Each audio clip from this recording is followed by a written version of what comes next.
नमस्कार. आजची रेसिपी अगदी प्रमाणबद्ध आणि भरपूर टिप्ससोबत घेऊन आली आहे तुमच्यासाठी. या प्रमाणात तुमचे शंकरपाळे अगदी परफेक्ट आणि बिस्किटापेक्षाही खुसखुशीत बनतील. चला तर सुरुवात करूया. साहित्य बघूयात.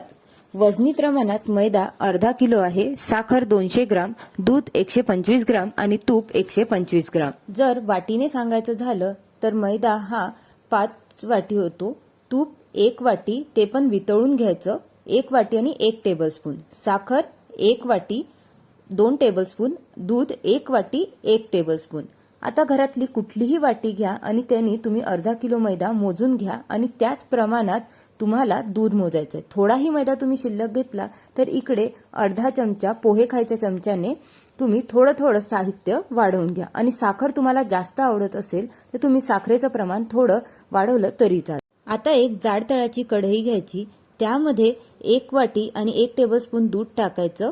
हे प्रमाण 5 वाटीच्या प्रमाणे आहे. 4 वाटीचं प्रमाण हे तुम्हाला डिस्क्रिप्शनमध्ये मी देते. त्यानंतर यामध्ये अख्खी साखर टाकायची. इथे पिठी साखर आपण वापरत नाहीये. हे तुम्ही पाण्यासोबतही करू शकतात, पण दुधासोबत त्याची चव आणखीन वाढते. एक उकळी आल्यानंतर गॅस बंद करायचा आणि याच्यातली एक वाफ निघू द्यायची. साधारण 30 सेकंद याला काहीच करायचं नाही.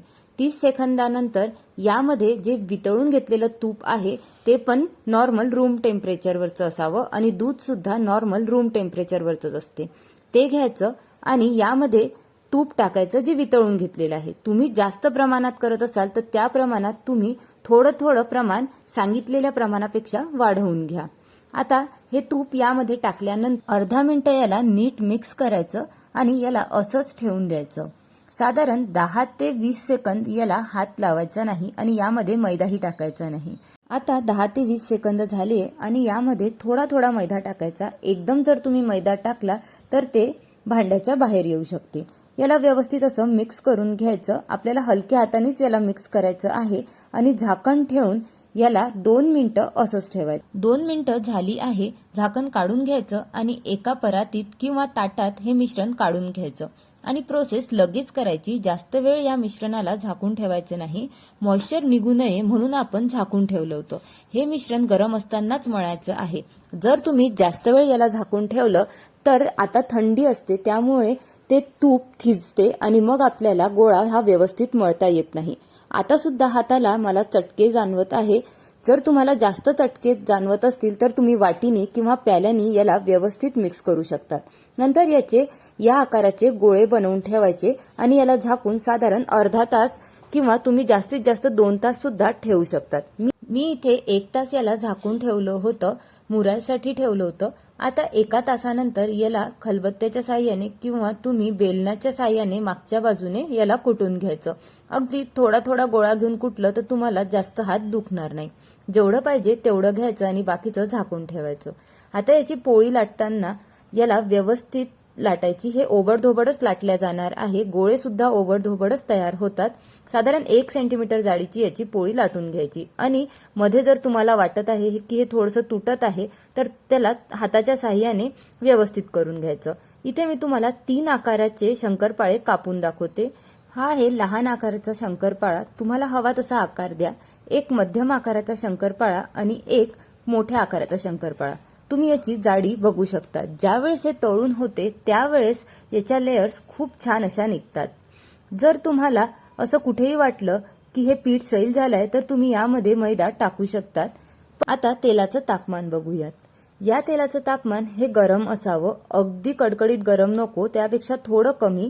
आणि शंकरपाळे हे लो फ्लेमवर तळायचे. पहिले तेल व्यवस्थित गरम करून घ्यायचं. तेल जर गरम नसेल तरी सुद्धा शंकरपाळे विरघळू शकतात. त्यामुळे तेलाचं तापमान हे पहिले व्यवस्थित गरम असावं आणि शंकरपाळे तळताना फ्लेम ही लो ठेवून मंद आचेवर याला तळायचं. साधारण 3 ते 4 मिनिटं याला लागतात एका बाजूने तळायला. दुसऱ्या बाजूने सुद्धा परतवून घ्यायचं ज्यावेळेस हे हलके वर येतील त्यावेळेस आणि 2 ते 3 मिनिटं याला तळून घ्यायचं. अगदी सोनेरी रंगावर तळले तरी चालतात. याहीपेक्षा थोडं डार्क तुम्ही तळू शकतात, पण नंतर याच्याच उष्णतेने याचा रंग आणखीन छान येतो. जर चुकून तुम्ही शंकरपाळे हे जास्त प्रमाणात तेलामध्ये टाकले असतील तर पहिले 3 ते 4 मिनिटं याला हलवू नका. लो फ्लेमवरच होऊ द्या. मग नंतर याची साईड बदलवून घ्या आणि परत 2 ते 3 मिनिटं तसंच होऊ द्या आणि मग फ्लेम थोडी मीडियम करून तापमान ऍडजस्ट करून घ्या. पण बाकी शंकरपाळे हे तुम्हाला लो फ्लेमवरच तळायचे आहेत. या पद्धतीने तुम्ही नक्की करून बघा. ज्यावेळेस तुम्ही दुसऱ्यांदा शंकरपाळे तळायला टाकतात त्यावेळेस तेलाचं तापमान हे थोडं थंड झालेलं असते. त्यामुळे तुम्ही थोडंसं मीडियम फ्लेमवरती याला तापवून घ्या आणि परत शंकरपाळे टाकल्यावर लो फ्लेमवरती त्याला तळून घ्या. अगदी त्याला हात लावायचा नाही 2 मिनिटं. मग एका टिश्यू पेपरवर किंवा एका ताटामध्ये तुम्ही काढून घ्या आणि तुम्ही बघू शकतात अजिबात तेलकट होत नाहीत आणि याच्या लेयर्स तुम्ही बघा किती छान आलेल्या आहेत. लहान करा, मोठे करा किंवा मध्यम आकाराचे करा, लेयर्स तसेच येणार. आणि एक तुम्हाला असं फोडून दाखवते. खरंच बिस्किटापेक्षाही खूप खुसखुशीत होतात आणि भरपूर लेयर्स सुटतात. तुम्ही लहान मोठं कोणताही आकार तुमच्या आवडीने करू शकतात आणि साखरेचं प्रमाण सुद्धा थोडं तुम्ही वाढवू शकतात जर तुम्ही गोड खात असाल तर या दिवाळीला हे नक्की ट्राय करा. आणि व्हिडिओ आवडला तर लाईक, शेअर आणि सबस्क्राईब नक्की करा. दिलेले सगळ्या टिप्स तुम्ही फॉलो करा म्हणजे तुमचे शंकरपाळे सुद्धा असेच बनतील.